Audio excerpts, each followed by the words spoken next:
میں اپنے ٹکٹ پر آیا، پہلے بھی آیا، کئی سال سے آ رہا ہوں، ذرا آپ کو اللہ رسول کی تعریف کر کے امت پنے کا سبق دے کے جاتا ہوں۔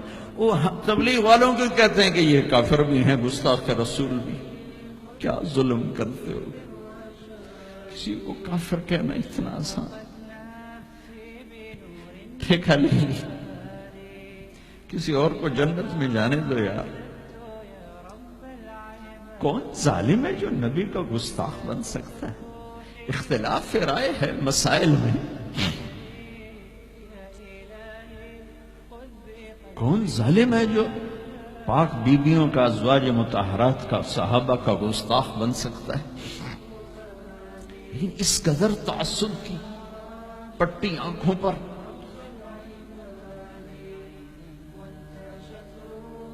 میں نہیں آگ بھڑکا سکتا، کتنے دنیا میرے بیان سنتی، میں نہیں بھڑکا سکتا آگ۔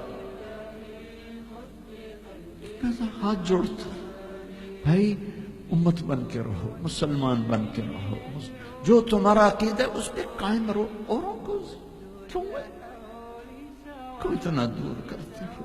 اپنے نبی کی زندگی پڑھ لو کہ انہوں نے منافقوں کو ساری زندگی اپنے سے دور نہیں کیا۔ چلو کچھ منافق تو چھپے ہوئے تھے جن کا کسی کو نہیں پتا تھا سوائے اللہ کے نبی کے، لیکن عبداللہ بن ابی کا تو سب کو پتا تھا کہ یہ منافق ہے۔ میرے نبی پانی پی رہے تھے، ان کے بیٹے عبداللہ بن ابی کا بیٹا عبداللہ، پکے صحابی، یا رسول اللہ تھوڑا پانی تو بچا دیں۔ آپ نے کہا کیا کر رہے ہیں؟ کہا اپنے باپ کو پلاتا ہوں شاید ایمان اندر آ جائے۔ تو آپ نے بچا ہوا پانی دے دیا، کہا ابا پانی پی لو۔ کیا ہے؟ کہا میرے نبی کا جھوٹا پانی ہے، پی لو۔ کہا کوئی پیشاب لیا وہ پی لوں گا، یہ نہیں پیتا۔ انہوں نے واپس آ کر کہا یا رسول اللہ میں بیٹا ہوں، اب مجھے اجازت ہے میں اس کی گردن اڑاتا ہوں منافق کی۔ آپ نے کہا نہیں عبداللہ تیرا باپ ہے تو خدمت کر، میں نہیں چاہتا لوگ کہیں محمد اپنے ساتھیوں کو قتل کراتا ہے۔ میرے نبی تو منافقوں پہ مہربان، امت پر کفر کے فتوے، واجب القتل کے فتوے، کہ تمہیں موت نہیں آئے گی، تم نے اللہ کے سامنے کھڑے ہو کے جواب دیا۔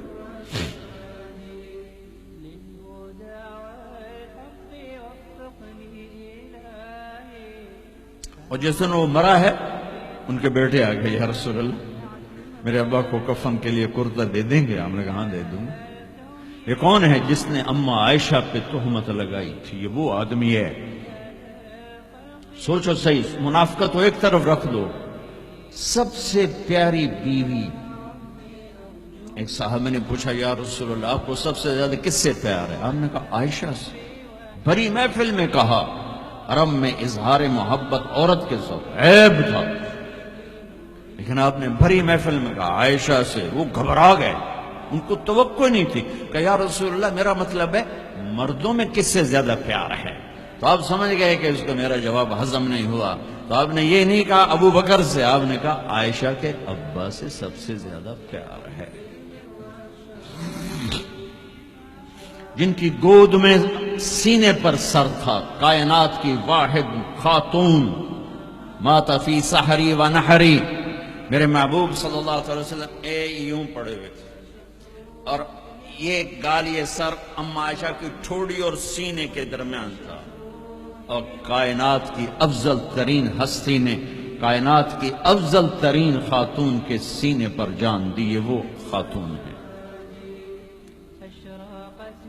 یوسف علیہ السلام پہ تہمت لگی، شہد شاہد من اہلہا، زلیخا کے عزیزوں میں ایک نے گواہی دی کہ یوسف سچے ہیں، زلیخا جھوٹی ہے۔ عیسیٰ علیہ السلام کی ماں پہ تہمت لگی تو عیسیٰ علیہ السلام نے اپنی ماں کی پاکیزگی کی گواہی دی کہ میری ماں پاکیزہ ہے۔ امت کی ماں عائشہ پہ تہمت لگی تو میرا اللہ خود گواہ بن کے آیا، میرے اللہ نے گواہی دی، اور سورہ نور میں 14 آیات اتاری، ان پہ تہمت لگائی، اتنا بڑا دکھ دیا کہ جس کی انتہا کوئی نہیں، اور آپ کہہ رہے ہیں دے دیتا ہوں۔ تم سوچو تمہاری بیٹی پہ تہمت لگا دے، تمہاری بیوی کے تہمت لگا دے، پاکیزہ عورت پر تم اسے قتل کرنے کے پیچھے پھرو گے یا کم از کم زندگی بھر کا بائیکاٹ کرو گے۔ یہ وہ خاتون ہیں جن کی پاکی کو بیان کرنے کے لیے اللہ گواہ بنا، قرآن گواہ بنا، جن کا حجرہ میرے نبی کا روضہ بنا، جہاں 70,000 فرشتہ صبح آتا ہے شام تک درود و سلام پڑھتا ہے، شام کو آتا ہے صبح تک درود و سلام پڑھتا ہے۔ کیا دکھ نہیں دیکھا اس وقت، اور میرے نبی کہہ رہے ہیں یہ لو میرا کرتا اپنے باپ کو کفن دے دو۔ پھر کہا یا رسول اللہ جنازہ پڑھا دیں گے؟ کہاں پڑھا دوں گا، شاید بخشش ہو جائے۔ یہ عبداللہ بن ابی کا جنازہ ہے اور آپ اہل صحابہ کو کھڑے ہوئے ہیں صف بنا کے، تو عمر رضی اللہ عنہ سامنے آ کے کھڑے ہو جاتے ہیں، یا رسول اللہ آپ کو پتہ ہے یہ کون ہے؟ ہاں پتہ ہے، جانتا ہوں، تو آپ اس کا جنازہ کیوں پڑھا رہے ہیں؟ کہا اب عمر مجھے اللہ نے روکا نہیں، یہ کہا ہے پڑھ یا نہ پڑھ میں معاف نہیں کروں گا، میں پڑھتا ہوں شاید معاف ہو جائے۔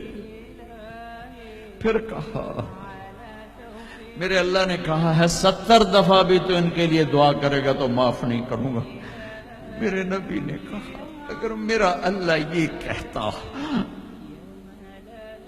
کہ تو اس کے لیے اگر 70 دفعہ دعا کرے گا تو میں معاف کر دوں گا، تو میں اس کے لیے 70 دفعہ دعا کر دیتا۔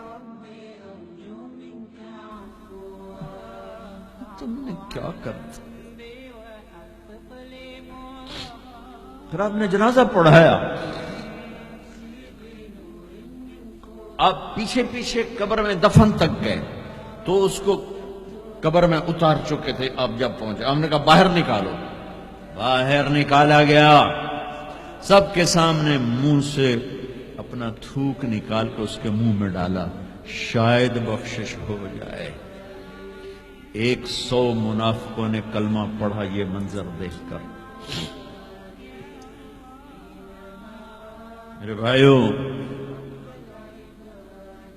میں بڑے دکھ سے بول رہا ہوں، صبح میرا سفر بھی ہے، جلدی آنا ہے، میں لمبی بات نہیں کر سکتا ہوں، لیکن میں اپنا کلیجہ نکال کے آپ کے سامنے رکھ دیا ہے کہ ہم ذلت و پستی کی انتہا کو پہنچ چکے۔ زندہ باد مردہ باد، یہ کافر وہ کافر، مار دو قتل کر دو۔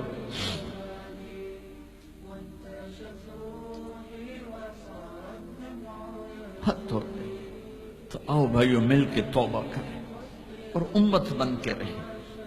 یہ تبلیغ ایک نعمت کا ملی ہے تمہیں، یہ تبلیغ صدیوں بعد ایک خوبصورت کام ملا ہے جو فرقہ واریت کا داعی نہیں ہے۔